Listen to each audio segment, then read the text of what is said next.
So good afternoon, everyone. So one student has a doubt. So I will just explain why we can say that A star search is optimal.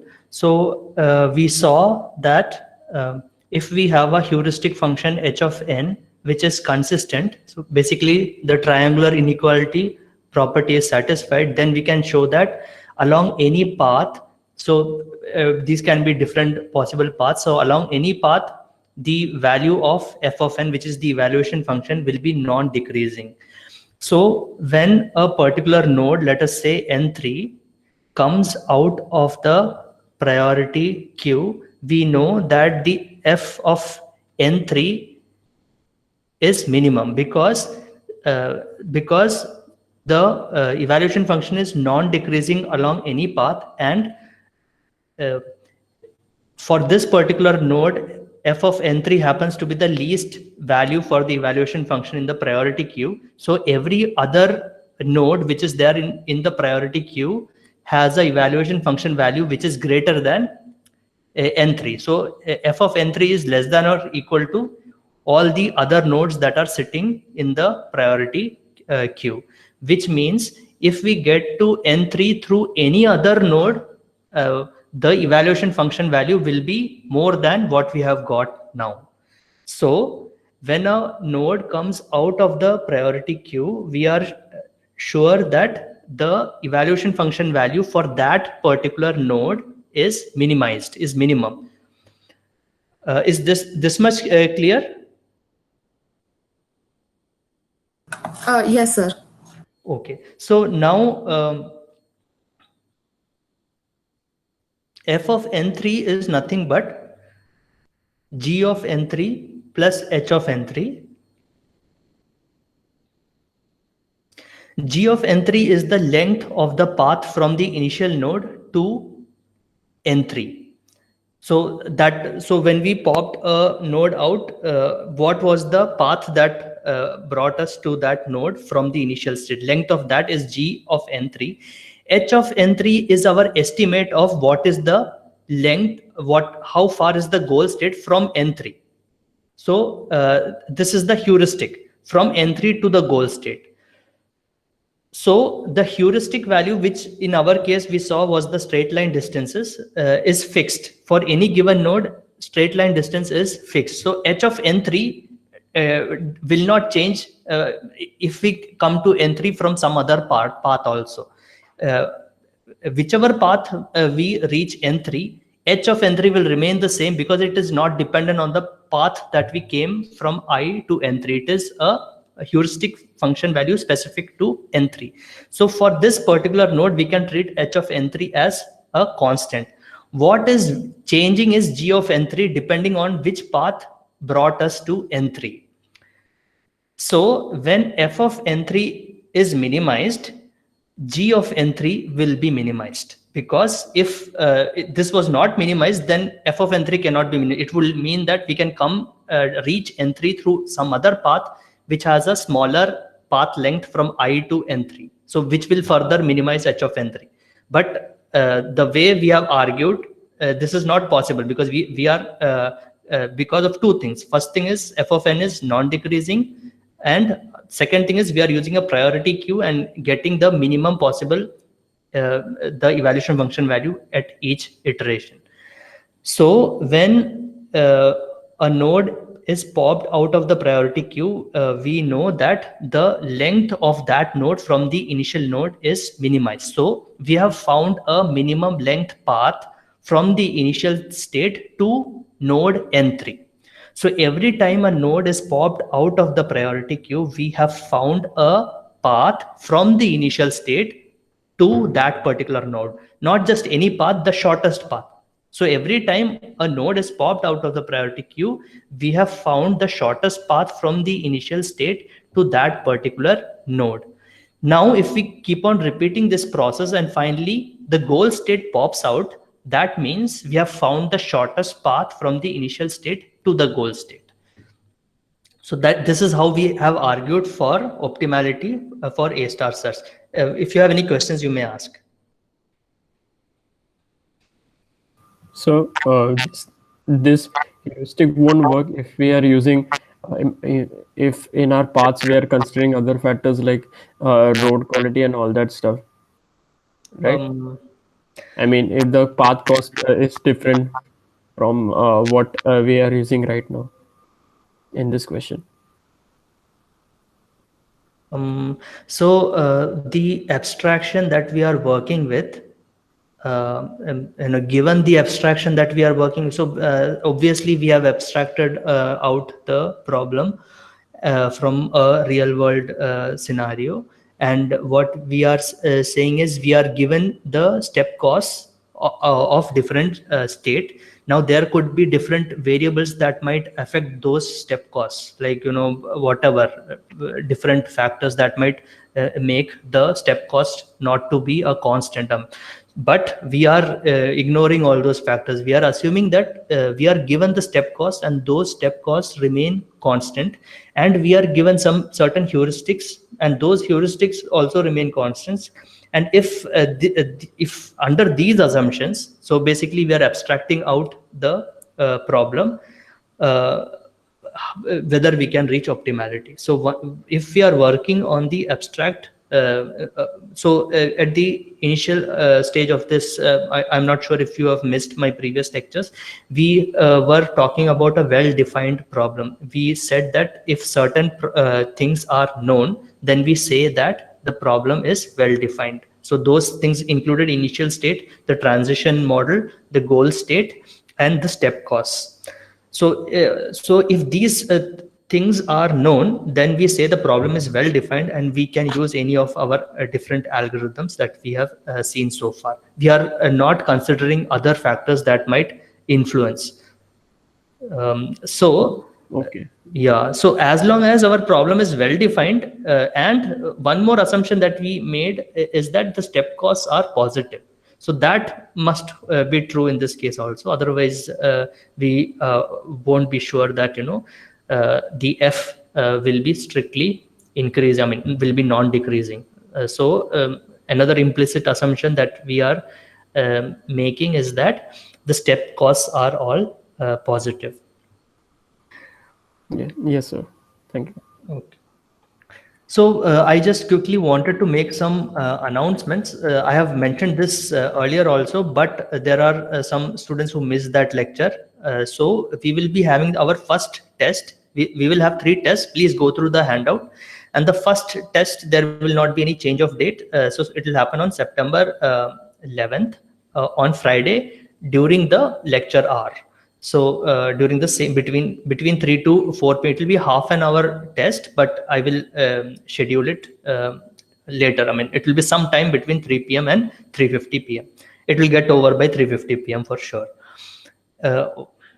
And from the feedback that I took last time, it seems that some of you don't have a good internet connection. So in all our tests, I will assume that you have a good internet connection. If it is such a big problem, you have to send me an email. If you are in some remote part of the country where you are not able to get a internet connection, because at the start of this semester, I think you have got an email from AUGSD saying that you are expected to get access to some good internet connection. If it is not there in your hometown, I don't know, maybe you should move to your relatives place or something. But I will be assuming that all students have a good internet connection. If you have some genuine reasons because of which I mean this thing is not guaranteed, you please send me an email. We will discuss this further. But during the tests, I will assume that everybody has a good internet connection. The third thing many students were asking was from where am I teaching these things. So these are all from chapter 3 of our textbook, which is there in the handout. The textbook that we are following is Stuart Russell and Peter Norvig, third edition. You find that book and start reading the third chapter. I expect all students to go through the textbook. So my lectures are supposed to help you go through the textbook faster. My lectures are not supposed to be a substitute for self-study. Um, you have to go through the text. I expect all students to go through the textbook. I will not be able to give any additional lecture notes, lecture notes, and the lecture slides for the lectures. I thought it has some my own annotations which may not be useful, but students have requested it, so I have put all the lecture slides with these markings, etc., on the Google Classroom. So this last point, I forgot this today actually. So because I always, I'm making slides in the at the last minute, I forgot to do this. So many students wanted the lecture slides before the lecture hour, but it's actually very difficult because till the last minute I'm making some changes to my lecture slide. So and then today I forgot also. But anyway, from next class I'll try to put it. Okay. So we will just continue. If you have any questions, you may ask now on these announcements. Sir, Yes. what would be the format of the questions in test one? Would they be MCQ or do we have to? So I had a very bad experience of MCQ last time. I conducted MCQ and there was mass copying. I was very disappointed. And so obviously I will not, I have learned lesson from my experience. So MCQ may not be asked, but I'm thinking about, how to go about it. Okay, sir. Thank you.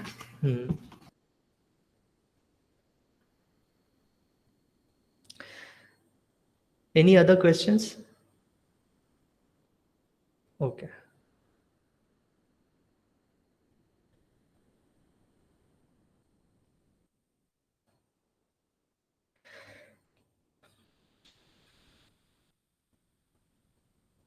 Okay, so the idea was to give you an overview of what we covered in the last class, but I think I already did that.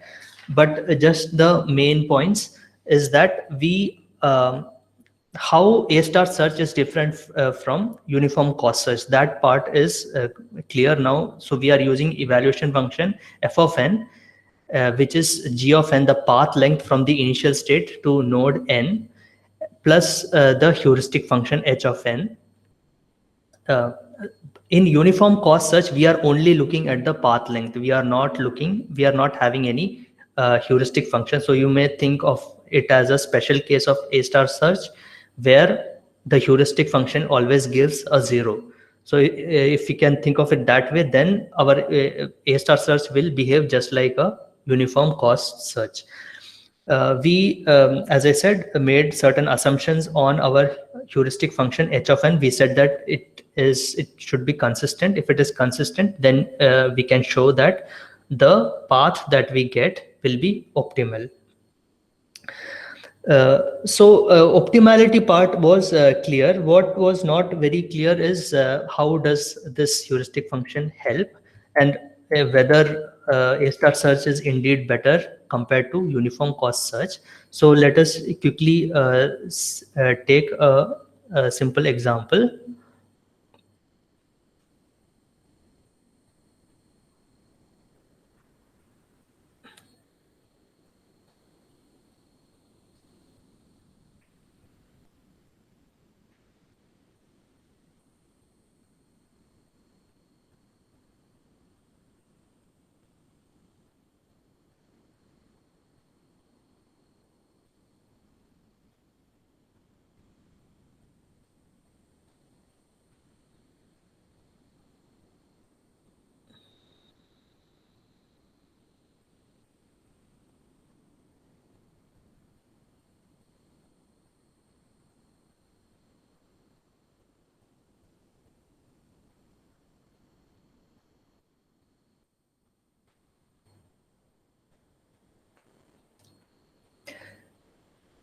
So these are the heuristic function value. H of A is 1. No, oops, 6. And h of B is 1. So let us just quickly see how this A star search will work for this particular case. So initially we are at state I, which is the initial state, and we push two of its children into the priority queue. So we have A, and F, the evaluation function value of A will be the path cost, which is 1 so far. Path length is 1, and heuristic function value is 6. So 6 plus 1 is 7. So A7 will go into the priority queue. And the other child is B. So B's path length is 5, and heuristic function value is 1. So B6 will go into the priority queue. So in the next iteration, B6 will be popped out, and then we see the goal state G. So now the path length is 5 plus 1, 6, and the heuristic function for the goal state will be 0, because it should not, it should always underestimate the path length, and path from goal state to goal state is 0. Therefore, heuristic function must give us a 0. So the evaluation function value for the goal state will be path cost 6 plus 6 plus 0, which is 6. The thing to note is we will be pushing it into the priority queue. We will not declare that we have found a shortest path as yet. So a G of 6 will go into the priority queue. And in the next iteration, we will once again check which is the node that has the least evaluation function value. And that is when we will find that G of 6, G6 has the least value, and then we will pop out G of 6. So when G of the goal state is popped out of the priority queue, that is when we will say that we have found the shortest path. Now the question is, why is this better? I mean, I never claimed it is better, but we would assume that it is better because we are using some heuristic. So the question is, why is this better? So in uniform cost search, what we would have done is we would have always searched, we would have always picked the shortest path that was found so far. So the shortest path to be found would be 1. So because I to A has length 1 and I to B has length 5, so we would have picked A. In the second iteration, A would have been popped out, and then we would have extended its path. Let us call the next child C, D, and so on, E. So then we would have pushed C into the priority queue, and then C would have again be popped out because the path length would be 2. 2 will be again less than 5, and so on. The thing is that we would have, since we are not using any additional information, we would have always tried to extend the path which is so far of shortest length, and we might go down a wrong path. We would just keep on exploring a path just because it is small, even though it may not eventually lead to an optimal solution.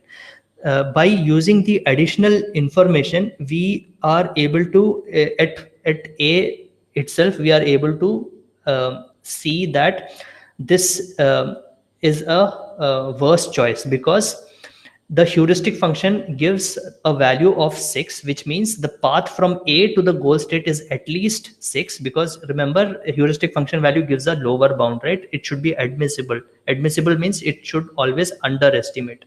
So the heuristic function value gives us a lower bound. So the F value is actually a lower bound on the path to the goal state through A. So what A of 7, the evaluation function value, means is that any path that goes from the initial state to the goal state through A will be of path at least 7. And so when we are following an A star search algorithm, we see that a path through B will be of length at least 6, and a path through A will be of length at least 7. So we choose 6 because that is more likely to, not necessarily, but we choose 6 because that is more likely to be on the right path, because we can already see that A7 is a longer path. So we will always try to choose that path which gives us a lower bound on the path length. So now you can see that uniform cost search would generate more nodes compared to A star search. One more example I will quickly um, do. Oh, but before that, do you have any questions on this?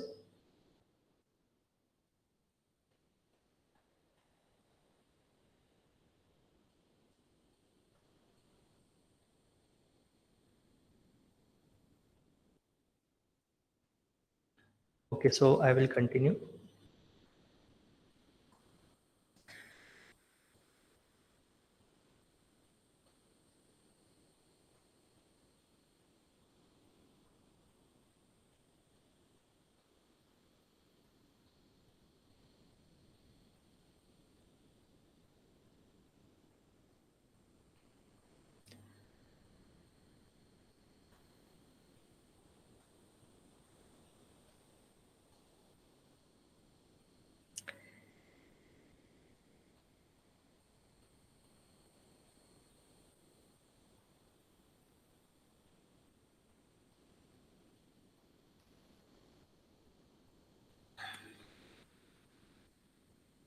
These are the step costs. So this is an example where G is a neighbor of the initial state itself. So immediately we get to the goal state. The reason I have picked this example is to show why we need to wait for the goal state to be popped out of the priority queue. Why we cannot claim to have found the shortest path the moment we reach the goal state. So we'll just quickly follow this. So initially we'll put the initial state into the priority queue and then pop it out and then put its children into the priority queue. So when we put A, the path length is 1 and heuristic value is 1. So A2 will be in the priority queue. And also the goal state, we have reached the goal state. So goal state also will put in the priority queue. It has a path length of 7 and heuristic value is 0. So evaluation function value will be 7. G of 7 will be in the priority queue. Next, we will pop out A because that has the smaller evaluation function value. So A comes out and then we put its child. So the value of evaluation function value for B will be 2, which is the path length.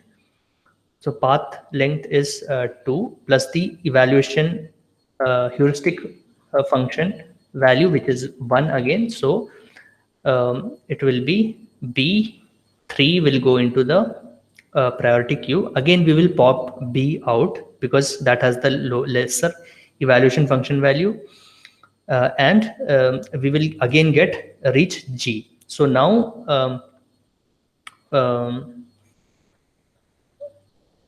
the path length is 3 when we reach G and the heuristic function value is 0. So we will put G3 in the priority queue. We can maintain a hash table and actually overwrite G7 with G3. But if we are not doing that, then also it is fine. I mean, not fine because our space complexity is going to increase.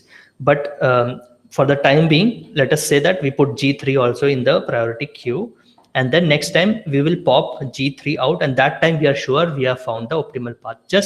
I'm sure this was clear to some of you, but I just do this example to make it clear why we need to wait for the goal state to come out of the priority queue. Just when we have just found the goal state, we are not yet sure that we have found the shortest path. Only when the goal state comes out of the priority queue are we sure that we have found the shortest path to the goal state, or any state for that matter. Okay. If you have any question, you may ask now.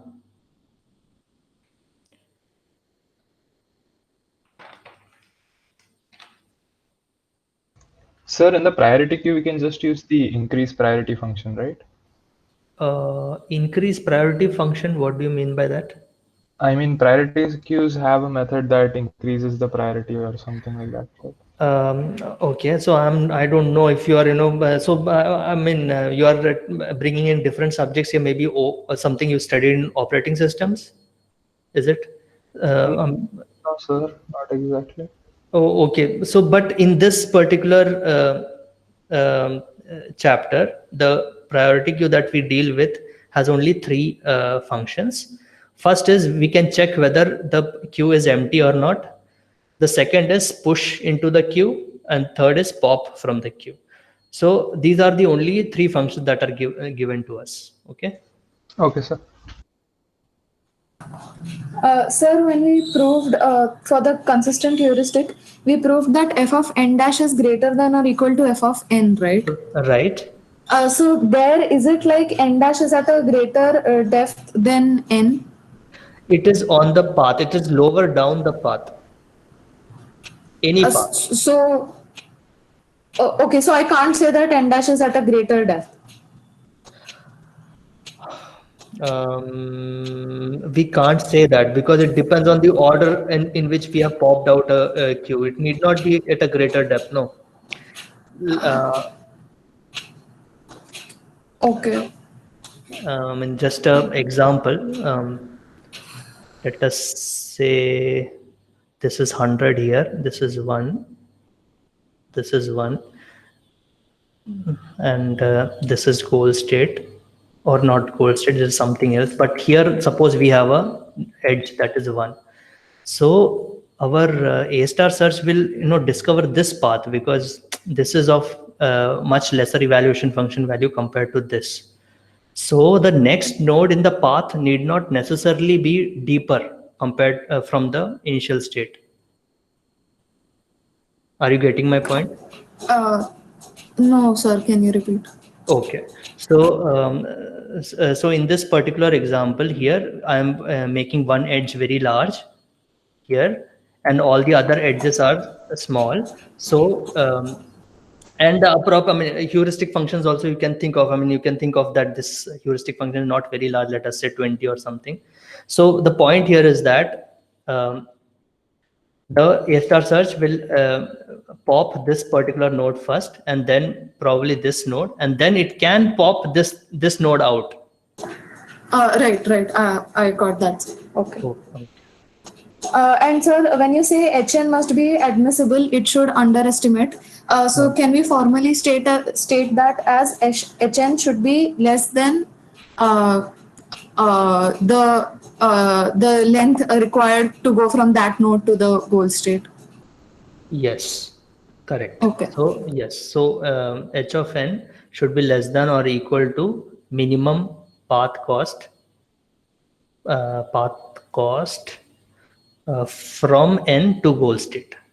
Yes, from n to goal Okay. state. Okay.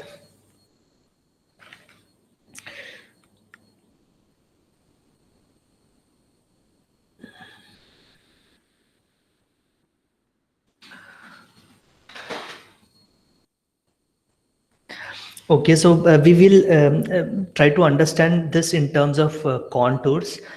So suppose we are going from A to B, which is Bucharest, arid to Bucharest, using A star search, and at some point, suppose we take out S. If we take S out of the priority queue, and let us say evaluation function value of S is around 400. So at that point, we are sure that we have found all paths of length less than or equal to 400, because the argument is similar to what we have made for uniform cost search, because all the evaluation function values will be greater than 400 when S is popped out of the priority queue, and we know that all the evaluation function values are lower bounds for the path lengths. So when S is popped out and S has a evaluation function value of 400, we know that we have found all paths that are of length less than or equal to 400. And like that, every time we pick a node out of the priority queue, we have found all paths from the initial state to that particular node that are of length lesser than. So for this particular example, suppose I pop out S, and the the path length is g of s. So that means I have found all paths from the initial state that are of length less than or equal to g of s, and so on. So when we pop out the goal state will be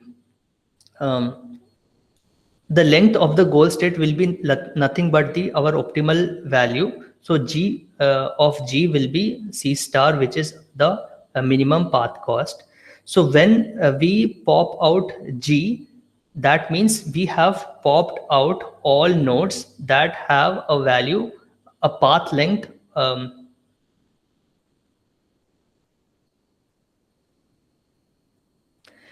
f of n less than c star.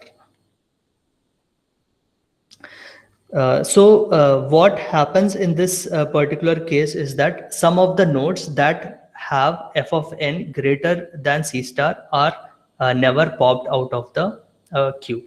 So here z and t have a evaluation function value which is greater than c star. So those are never popped out of the priority queue. So I mean, this is just another way of saying why this A star search does better than the uniform cost search.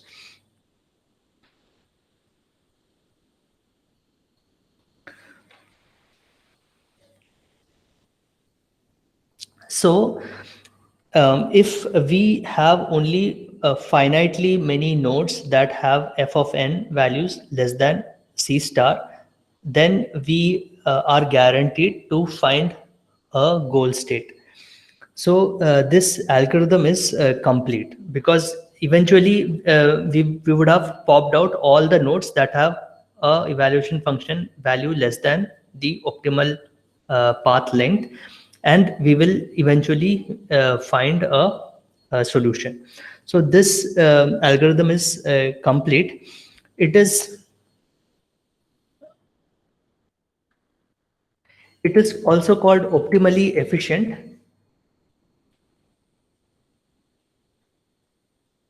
So optimally efficient means given a heuristic function. So if we are given a heuristic function, then A star search ensures that the number of nodes that are popped out of the priority queue will be minimum. So it will find the optimal path by popping out minimum number of nodes from the priority queue given a particular heuristic function. So we call it optimally efficient. However, the nodes that are generated can still be exponential in D. So the thing is that most of the nodes are lower down in the tree, and we saw that the number of leaf nodes increase exponentially with depth, and all these nodes, I mean, a lot of these nodes might be sitting in the priority queue. The optimally efficient property ensures that the nodes that are popped out of the priority queue is as less as possible, but there can still be a lot of nodes sitting in the priority queue, which makes the space complexity not very good. I mean, it will be better than uniform cost search, but still it will be exponential in D. So A star search, the problem is that it still needs lot of space. So one improvement is the iterative deepening A star search. So for many of these algorithms, the idea is to convey the main idea behind the algorithm. So for every algorithm, I may not be able to work out an example, but the main idea, if we are able to understand, I think that will be sufficient. And if it is not clear, then you should construct a small example yourself and try to see how the algorithm will work. So to reduce the space complexity, we can have a iterative deepening A star, which is similar to iterative deepening search that we saw earlier. So there, what we were doing was we were using a depth first search and then to a particular level, and then iteratively increasing the depth. So here what we will do is that we will have a certain cutoff value. So initially cutoff value, what shall I give? Let us say t or something, t. So if we are only interested in paths of length t or less. So if the evaluation function value gives evaluation function gives a value which is greater than t, that means the path is going to be more than t. So what we do is we do not put it into the priority queue. So we are assuming that the minimum path is going to be of length at most t, and if we encounter any nodes that are of length greater than t, then we don't put it into the priority queue, and we keep running the A star search, and it may so happen that the priority queue becomes empty and we are not able to reach the goal state. So what we will do is same as iterative deepening search, we will have the next iteration, but in the next iteration we will increase the cutoff t. We will increase it to the value of minimum value of the node that was discarded in the previous iteration. So the node with a minimum value of f of n that was discarded in the previous iteration will be used as the new cutoff. Because here we cannot talk in terms of levels, because we are in iterative deepening search, we were going level by level, because there we were assuming that all the path costs were the same. But here we are not making that assumption, so we cannot go level by level. So what we are doing instead is we are the next cutoff value will be such that it will be minimum among the nodes that were discarded in the previous iteration. So if we continue this way, we will eventually find the goal state. But the advantage is many nodes we may not even put into the priority queue. To take the previous example, the t and z may have a f value which is much greater than the optimal path length, let us say. So if it is much greater than the optimal path length, then we may not put these into the priority queue at all, as we are increasing the cutoff. So the number of nodes that we put into the priority queue can be reduced.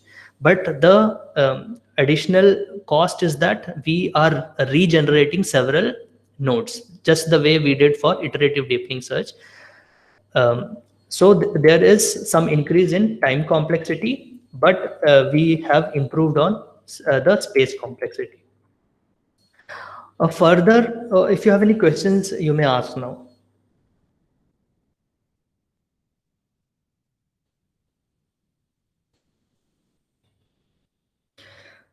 Okay, so we will continue.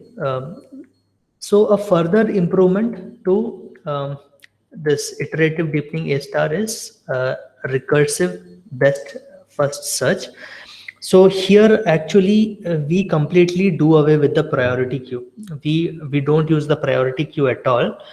But because of that, we need to do a lot more back and forth kind of thing. So we will just quickly see. So this is like the greedy best first search that we saw earlier. So in greedy best first search, we were only using the heuristic function and we were using a greedy approach. But here we will not use the heuristic function. We will use the evaluation function value instead. So starting from ARED, the child nodes have the following evaluation function value: 393, 447, and 449. And we will recursively visit that child node which has the least evaluation function value. So here the least evaluation function value is 393 of the child S, and we will pass the next best evaluation function value. So next best evaluation function value happens to be 447, which corresponds to the node T. So we are passing the next best evaluation function value, because if the path length becomes more than the next best, then what was earlier the next best should be explored further. I mean, I will with this example it will be more clear. So when we recursively call the child node S, then we pass the child node the next best evaluation function, which in this case is 447. And then in the recursive call, again we look at all the children, and among the children 413 is the least evaluation function value. So we recursively call R, this is R. And then among its children, we find that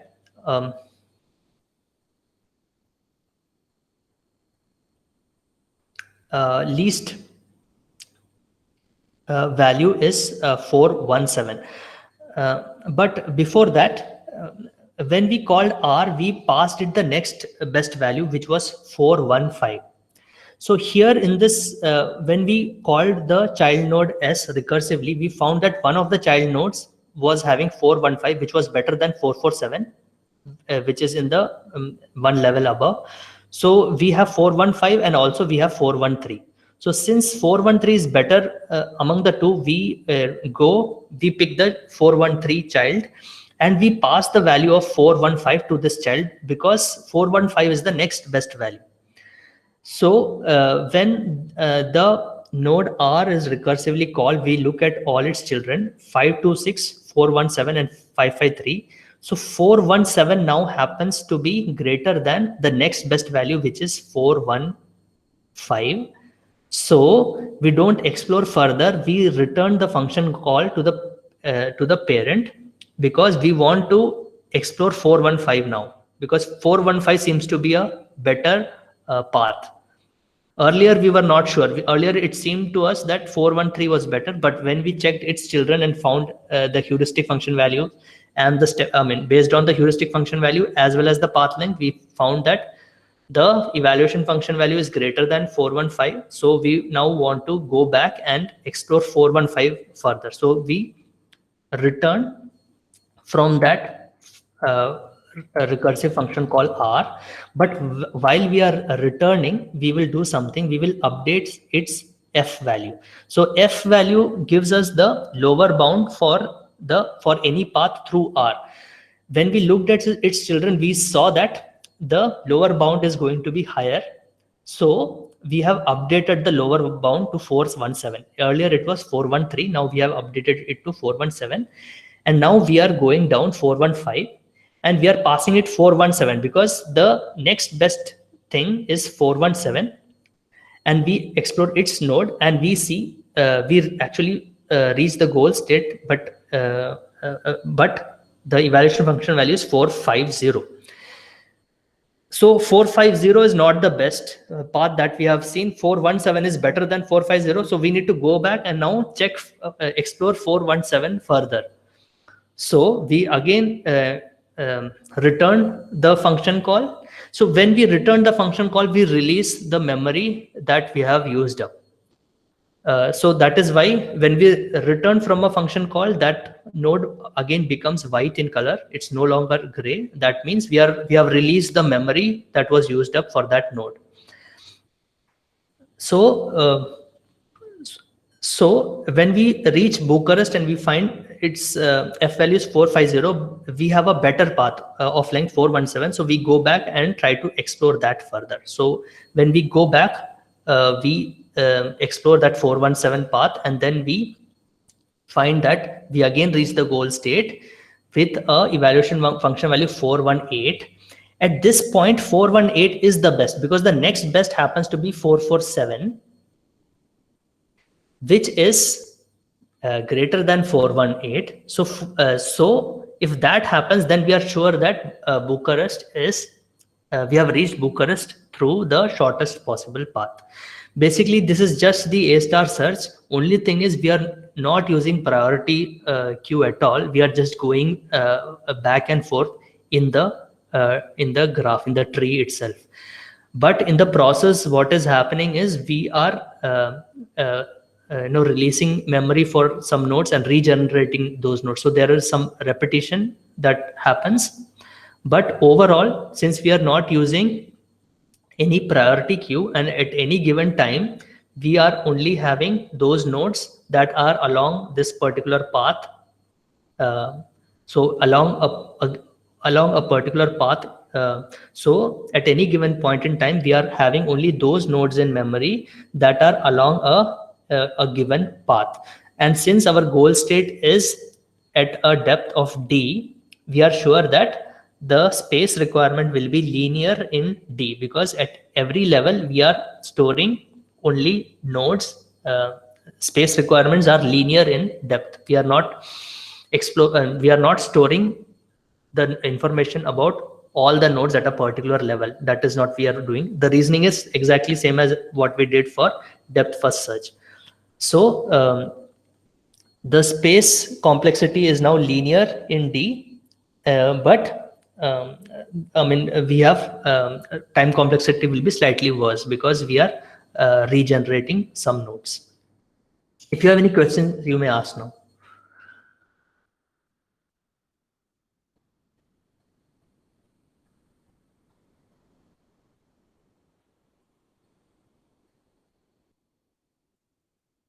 Okay, so we will continue. So recursive best first search. So with this, let me see. Okay.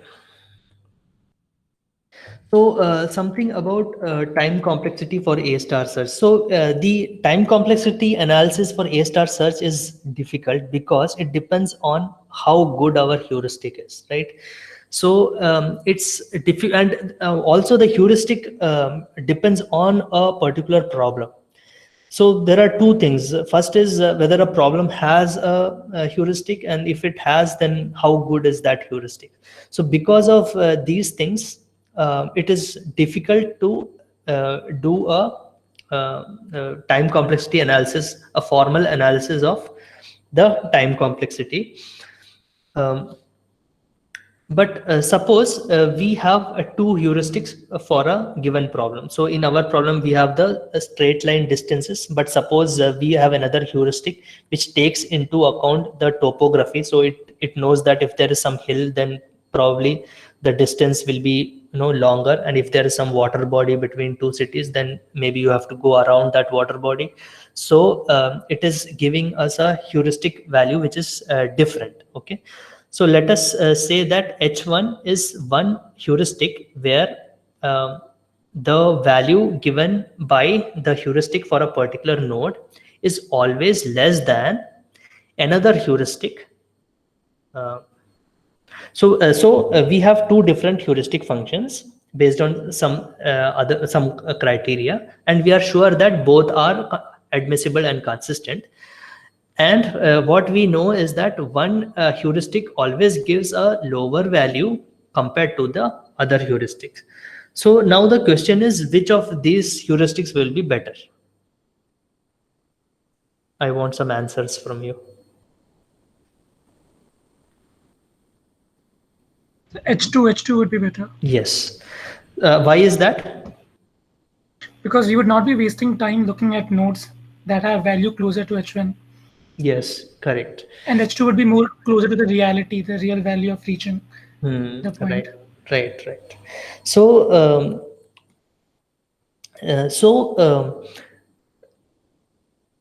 the H2 heuristic is better because H2 heuristic will lead to a larger evaluation function value for some nodes, and we will not be exploring those nodes because those nodes are not likely to be on the optimal path.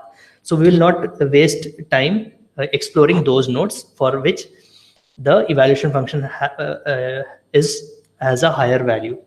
Another way of looking at it is that we said that we take all nodes from the priority queue such that its evaluation function value is less than the optimal path cost. Now this optimal path cost is a constant for a given problem. Optimal path cost is a constant. So what is varying is the evaluation function value, and it varies depending on the heuristic function used.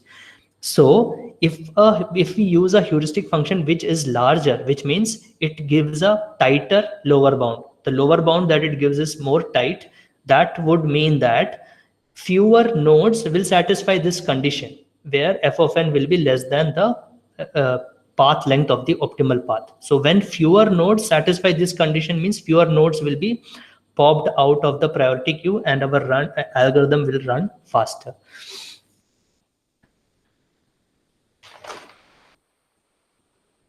Okay, so I will stop here. In the next class, we will see heuristic functions for the 8 puzzle problem and how we can find heuristic functions. This is the last section in the chapter. So another 20 minutes or so, and we will be done with chapter 3. If you have any questions for what we have discussed now, please ask.